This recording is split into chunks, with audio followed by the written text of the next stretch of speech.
Pertanyaan kedua dari hamba Allah di Surabaya. Ustadz sering menyampaikan ketika kajian di Surabaya tentang pembahasan asma wa sifat. Ustadz, sebenarnya apa sih perbedaan antara madhab Mu'tazilah dan madhab Asy'ariyah dan juga madhab Ahlus Sunnah wal Jamaah dalam masalah asma wa sifat? Taib, terima kasih Ustadz, jazakumullah khairan wa iyyakum. Taib, ikhwatal iman, ini saudara kita bertanya tentang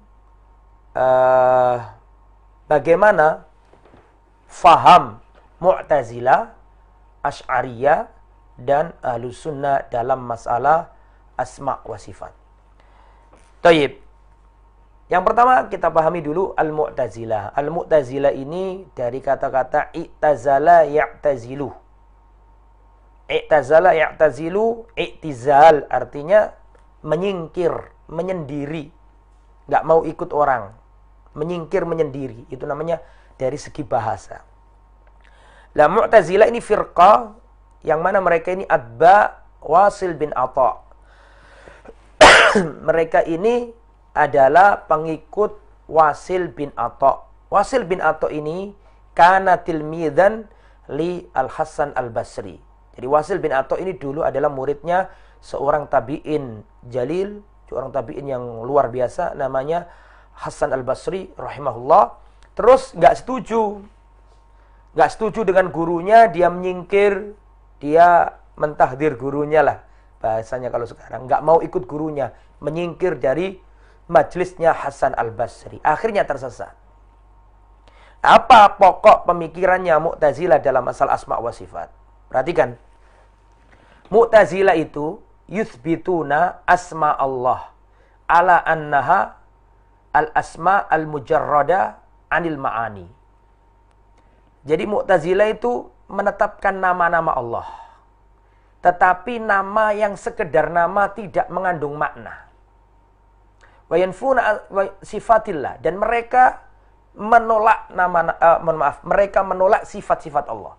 Jadi saya ulangi, mudah-mudahan antum tidak bingung ya. Saya ulangi, Mu'tazilah pemahamannya dalam masalah akidah adalah yuthbituna asma Allah ala annaha asma mujarrada anil ma'ani. Mereka itu menetapkan nama-nama Allah tapi sekedar nama, menetapkan nama sekedar nama tanpa makna.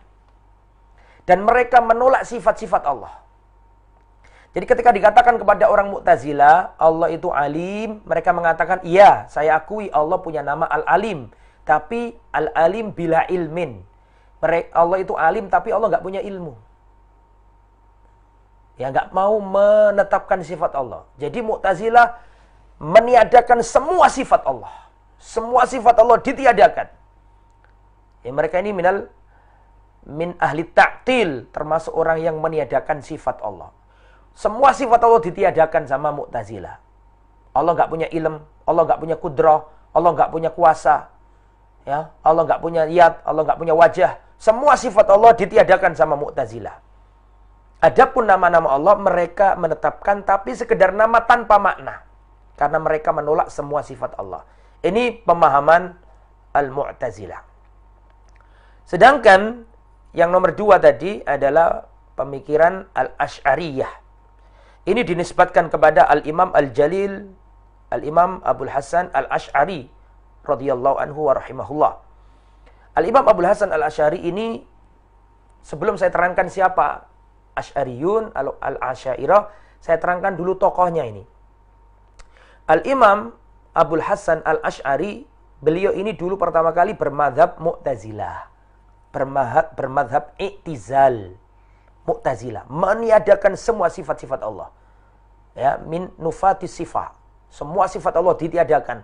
Allah nggak punya ilm, Allah nggak punya kuasa, Allah nggak punya kudrah, Allah nggak punya yad, Allah nggak punya wajah. Semua nama-nama Allah, semua sifat-sifat Allah ditiadakan. Ini pendapat beliau yang pertama. Kemudian beliau itu ingin keluar dari Mu'tazilah.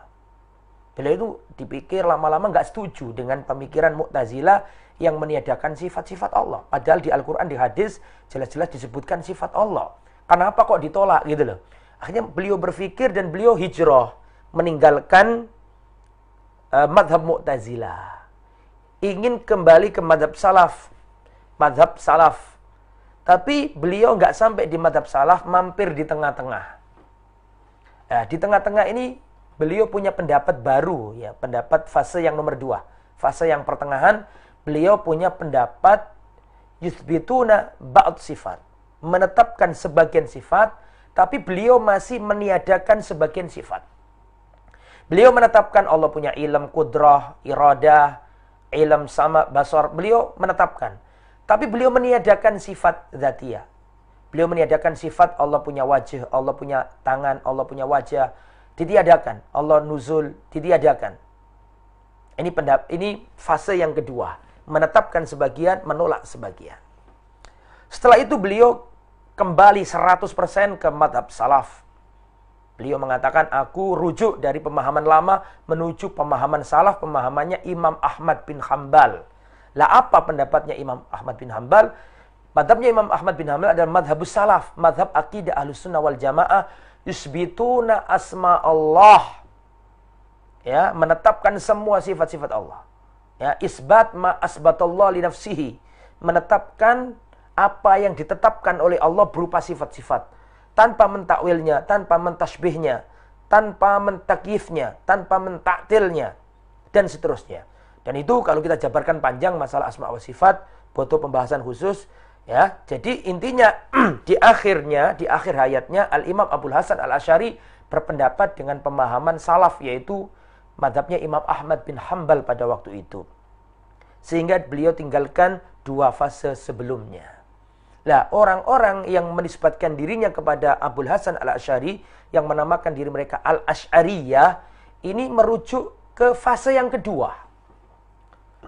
Fase yang kedua dari madhabnya Imam Abul Hasan Al-Asy'ari. Fase yang kedua itu adalah fase yaitu yuthbituna ba'd sifat wa yubtiluna ba'd sifat. Itu menetapkan sebagian sifat dan menolak sebagian sifat. Nah, ini yang dipegangi oleh orang Asy'ariyah sekarang. Mereka berpendapat memang benar Allah punya, mereka berpendapat bahwa sebagian sifat Allah itu benar, ada, seperti al-ilm, al-qudrah, al-iradah, mereka mengakuinya. Tapi mereka menolak sifat Allah yang lain, diantaranya Allah punya wajah. Wa yabqa wajhu rabbika dzul jalali wal ikram. Allah sendiri mengatakan dirinya punya wajah. Yadullah fawqa aydihim, tangannya Allah di atas tangan-tangan hamba. Allah sendiri yang mengatakan dirinya punya tangan. Mereka nggak mau mengatakan Allah punya tangan, mereka nggak mau mengatakan Allah punya wajah, ya. Mereka menolak sifat-sifat itu. Mereka beranggapan kalau menetapkan wajah bagi Allah, menetapkan tangan bagi Allah, berarti itu menyerupakan Allah dengan makhluk, begitu ya. Itu syubhatnya. Maka Ahlus Sunnah meyakini nama dan sifat Allah apa adanya tanpa mentakwilnya. Ahlus Sunnah memperlakukan ayat-ayat dan hadis tentang asma wa sifat apa adanya. Amirruha kama ja'at.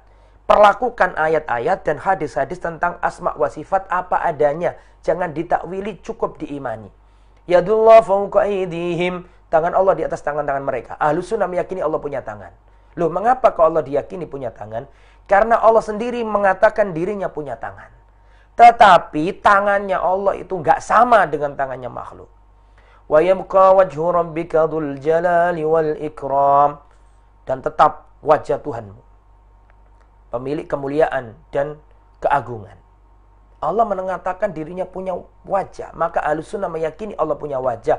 Tapi nggak boleh kita yakini wajahnya Allah sama dengan wajahnya makhluk, karena ada al-qaidah, ada kaidah yang perlu dipegang di sini.